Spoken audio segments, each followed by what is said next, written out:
So Vishnu గారిది career best film, Vishnu మంచు గారిది Kannappa cinema career best film, Akshay Kumar గారు, మోహన్ బాబు గారు, ప్రభాస్ గారు, ప్రీతి ముకుందన్ అందరూ చింపి అవతల పడేశారు.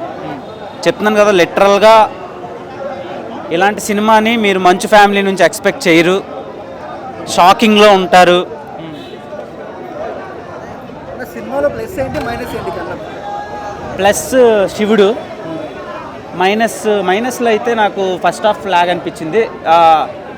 Apart from first half, second half నుంచి క్లైమాక్స్ వరకు next level. So boring scenes ఉన్నాయా? అది మనం ఫీల్ అయ్యే బట్టి ఉంటుంది. రొమాన్స్ ఉంటుంది కదా అన్నిట్లో. నేను పండితుడిని కాదు, బేసిక్గా ఒక కామన్ ఆడియన్ కాబట్టి నేను ఎంజాయ్ చేశా. ఐ హోప్ మీకు నచ్చుద్ది అనుకుంటున్నాను. నువ్వు కూడా ఎంగేజ్లో ఉన్నావు కాబట్టి. అంటే రొమాన్స్కి ఒక మీనింగ్ ఉంది, ఒక మీనింగ్ఫుల్ రొమాన్సే.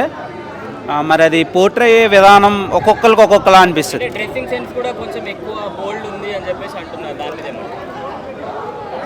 అంటే నాకు ఏమీ కనిపించలేదు బ్రో. నార్మల్గా స్టోరీలో ఇన్వాల్వ్ అయిపోయాం.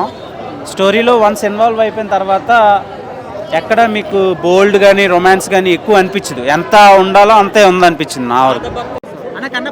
అన్న సినిమా చాలా బాగుందన్న, 100% బ్లాక్ బస్టర్ హిట్ అవుతుంది. చెప్పండి. అన్న పాత భక్తి కన్నప్ప అంటే ఓల్డ్ తీసిన ఏదైతే భక్తి కన్నప్ప ఉందో దాంట్లో మాటల కంటే ఇందులో చాలా బెటర్.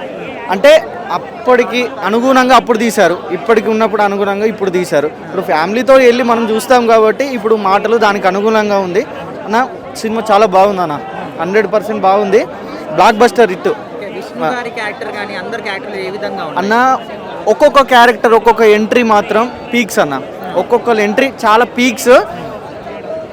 అందులో మెయిన్గా లాస్ట్ 20 minutes విష్ణు భయ్య ఏడిపించేశాడు. మళ్ళీ మనం ఒక 10 years బ్యాక్ విష్ణు గారిని అయితే మనం ఇప్పుడు చూడొచ్చు. అంతకు మించి చాలా మంచి కంబ్యాక్ అన్న, చాలా అంటే చాలా మంచి కంబ్యాక్ ఇది అన్న. చెప్పలేమన్నా, అది గూస్ బంప్స్ అంతే, ఇక చెప్పలేం. సీట్లో అయితే ఎవ్వరు నిల్చోరు. అన్న ఎంట్రీ తోటి అయితే అస్సలు మామూలుగా ఉండదు, ఇచ్చి పడేసిండు. ఫస్ట్ అయితే మన హిందూ సాంప్రదాయం ప్రకారం సినిమా చాలా బాగా తీశాడు అన్న. మళ్ళా చాలా అంటే చాలా మంచి కంబ్యాక్ అన్న ఇది. మామూలు సూపర్, మరి బ్లాక్ బస్టర్ ఏం కాదు, సూపర్ చూడొచ్చు.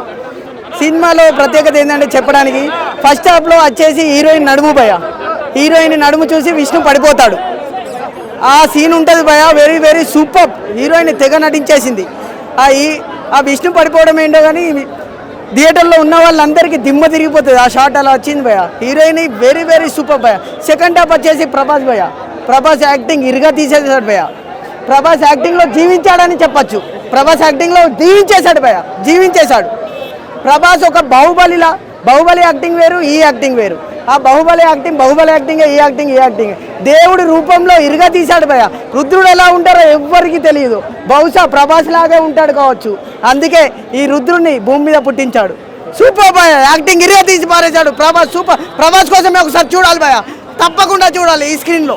మాత్రం విపరీతంగా క్రౌడ్ వస్తుంది. చాలా మంది అనుకుంటారు ఏంటంటే ప్రభాస్ అన్న వాళ్ళని వస్తుంది అనుకునేది కాదు, కానీ సినిమా బ్లాక్ బస్టర్ హిట్ భయ్యా. మనం ఊహించని రీతిలో ఉంది సినిమా. అలాగే నిజంగా చెప్పుకోవాలంటే విష్ణు అన్న 200 కోట్లు 100 కోట్లు అని చెప్పాడు కాదు భయ్యా, 1000 కోట్ల సినిమా అనమాట. ప్రొడక్ట్ అలా ఉంది సినిమా. చాలా డిఫరెంట్ క్యారెక్టర్స్, అందరి కూడా ఆ భక్తి గురించి మాట్లాడుకుంటాం. నిజంగా మోహన్ బాబు గారి క్యారెక్టర్ వైజ్ కానీ, ప్రభాస్ అన్న క్యారెక్టర్ కానీ, మంచు విష్ణు అన్న క్యారెక్టర్ కానీ, ఎవ్రీథింగ్ చాలా బాగుంది. అసలు నిజంగా సినిమా చూస్తున్నప్పుడు ఇలా ఉంటుందా, ఆ రోజుల్లో ఇలా ఉండేనా అన్న ఒక క్లారిటీనెస్ ఇవ్వడం అనేది క్రేజీ. అసలు ఆ లొకేషన్స్ కూడా చాలా బాగున్నాయి భయ్యా. అసలు 3 గంటలు చూస్తుంటే కూడా ఇంకా చూడాలనిపించింది భయ్యా సినిమా. 3 గంటలు చూస్తుంటే కూడా ఇంకా చూడాలనిపించింది. అసలు ల్యాగ్ అనేది లేదా, సినిమా అలాగుంటేనే బాగుంటుంది. ఇంకా తగ్గించినా బాగోదు, పెద్దగా ఉన్నా బాగోదు. కరెక్ట్ టైం ఆ 3 గంటల సేపు ఆ సినిమా అద్దలో కొట్టేశారు. ఎక్కడ బోర్ అనేది లేకుండా ఆ సాంగ్స్ కూడా ఆ హీరోయిన్ మధ్యలో ఉన్న లవ్ ఎమోషన్ కానీ ఎవ్రీథింగ్ చాలా బాగా చూపించారు. చాలా బాగుంది సినిమా అయితే, అందులో ఎలాంటి డౌట్ లేదు. Block buster.